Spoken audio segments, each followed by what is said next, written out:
strong.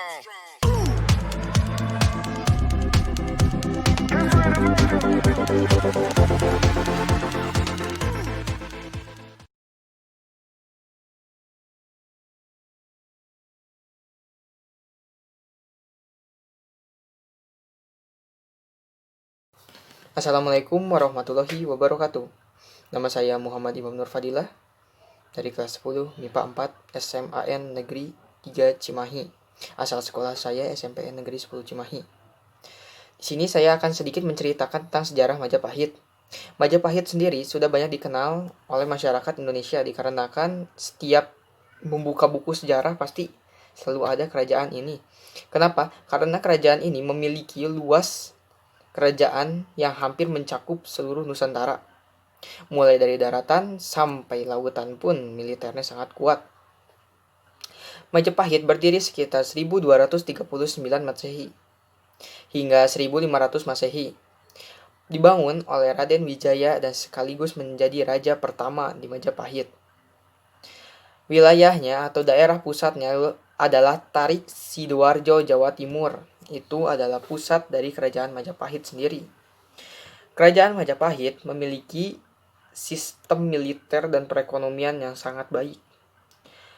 Pada masa itu sudah cukup dikenal mata uang berupa koin emas, perak, sampai keping katanya di sini ya, keping yang diimpor dari Tiongkok. Ada juga beberapa mata uang lain, tetapi masih berupa koin, belum berupa mata uang berupa kertas. Di sini sistem ekonomi yang dianut oleh kerajaan Majapahit sudah cukup baik dalam penjalanannya. Dikarenakan apa? Majapahit sendiri mempunyai sistem perekonomian perdagangan pelabuhan yang sangat baik pada saat itu. Perputaran uang di sana sangat baik, apalagi di pusatnya yaitu di Tarik Sidoarjo, Jawa Timurnya. Di situ banyak candi-candi dan peninggalan-peninggalan lain yang ditinggalkan oleh kerajaan Majapahit. Kerajaan Majapahit memiliki beberapa raja sampai tahun 1500 Masehi. Yaitu raja pertamanya adalah Raden Wijaya, Jayanagara, Trihuana Wijaya Tunggal Dewi. Ada juga yang menjadi raja yang membawa kerajaan ini maju ke tingkat yang lebih tinggi lagi kedudukannya, yaitu Raja Hayam Wuruk. Ini cukup dikenal di telinga-telinga orang Indonesia ini dikarenakan apa? Hayam Wuruk ini membawa kerajaan Majapahit menuju pintu gerbang ke tangguhan dan kemakmurannya, dikarenakan apa? Hampir menguasai seluruh daratan Nusantara ini. Dan patihnya yaitu Gajah Mada yang bersumpah untuk menyatukan seluruh Nusantara. Balik ke perekonomian di Majapahit mengandalkan perdagangan antar kerajaan di luar sana yang keluar dari Nusantara berupa ada kerajaan-kerajaan di Tiongkok sana, ada juga yang di daratan Asia lebih lagi, mulai dari yang dari India sampai akhirnya Belanda datang. Tetapi runtuhnya kerajaan ini banyak spekulasi, mulai dari kerajaan Islam berdiri sampai permasalahan keluarga. Kerajaan ini lebih terorganisir karena apa? Sudah ada kepala-kepala daerah yang memimpin, yang mengungut pajak setiap warganya. Pajaknya pun disesuaikan, misal dia seorang pedagang membayar 4 koin emas. Kalau misalnya penduduk biasa cuman berapa gitu, cuman 2, 1. Yang penting rakyat tetap mau tinggal di wilayah kerajaan Majapahit dan memutar perekonomian di wilayah kerajaan Majapahit.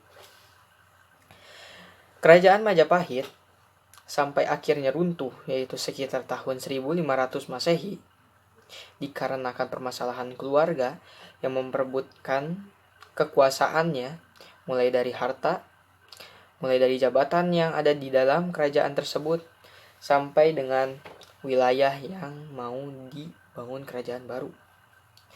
Dan ada juga spekulasi bahwa kerajaan Majapahit ini runtuh dikarenakan adanya kerajaan Islam, contohnya Demak. Dan masih banyak lagi Kenapa? Karena kerajaan Majapahit ini terlalu luas. Terkadang sampai beberapa kasus korupsi pun sudah ada pada zaman itu. Sampai zaman sekarang masih ada kasus korupsi.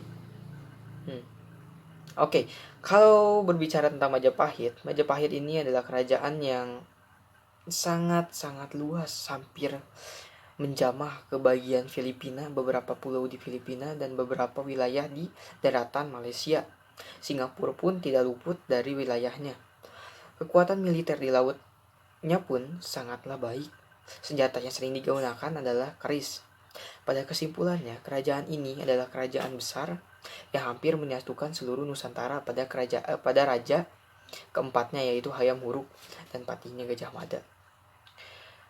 Kerajaan ini bisa runtuh karena adanya permasalahan dalam keluarga, permasalahan dalam internal kerajaannya, dan membuat kerajaan ini mulai tergoyah dan runtuh.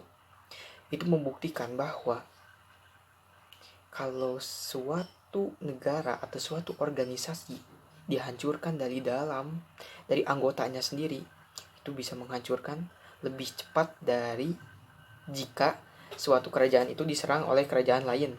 Seperti contohnya kerajaan Sriwijaya itu diserangnya oleh, kalau tidak salah, kerajaan yang ada di India gitu diserangnya.